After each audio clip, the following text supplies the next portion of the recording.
Letter 321 by Charles Lamb. Hastings, at Mrs. Gibbs, York Cottage, Priory, No. 4 June 18, 1823.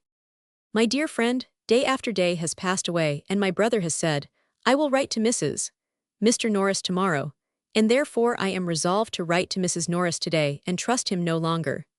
We took our places for Sevenoaks, intending to remain there all night in order to see Noel, but when we got there we changed our minds and went on to Tunbridge Wells. About a mile short of the Wells the coach stopped at a little inn, and I saw lodgings to let on a little, very little house opposite. I ran over the way and secured them before the coach drove away, and we took immediate possession.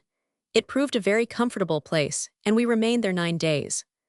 The first evening, as we were wandering about, we met a lady, the wife of one of the India House clerks, with whom we had been slightly acquainted some years ago, which slight acquaintance has been ripened into a great intimacy during the 9 pleasant days that we passed at the Wells. She and her 2 daughters went with us in an open chaise to Noel, and as the chaise held only 5, we mounted Miss James upon a little horse, which she rode famously.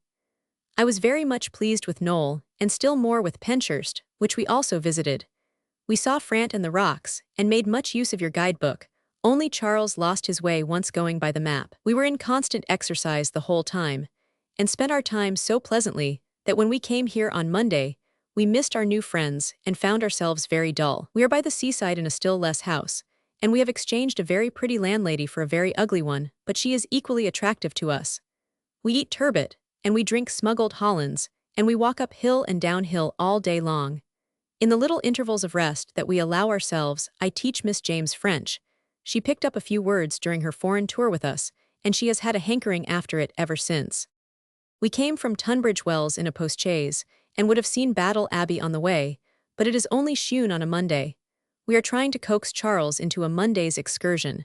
And Bexhill we are also thinking about.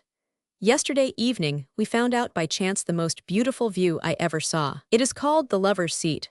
You have been here, therefore you must have seen it, or is it only Mr. and Mrs. Faint who have visited Hastings? Tell Mrs. Faint that though in my haste to get housed I decided on Ice's lodgings, yet it comforted all to know that I had a place in view. I suppose you are so busy that it is not fair to ask you to write me a line to say how you are going on. Yet if any one of you have half an hour to spare for that purpose, it will be most thankfully received. Charles joins with me in love to you altogether, and to each one in particular upstairs and downstairs. Yours most affectionately, M. Lamb, June 18.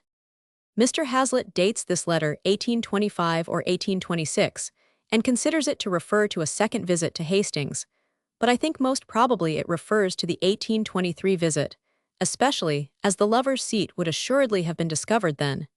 Miss James was Mary Lamb's nurse. Mrs. Randall Norris had been a Miss Faint. There is a curious similarity between a passage in this letter and in one of Byron's, written in 1814. I have been swimming, and eating turbot, and smuggling neat brandies and silk handkerchiefs, and walking on cliffs and tumbling down hills. A Hastings guidebook for 1825 gives Mrs. Gibbs' address as 4 York Cottages, near Priory Bridge. Nearby, in Pelham Place, a Mr. Hogsflesh had a lodging-house.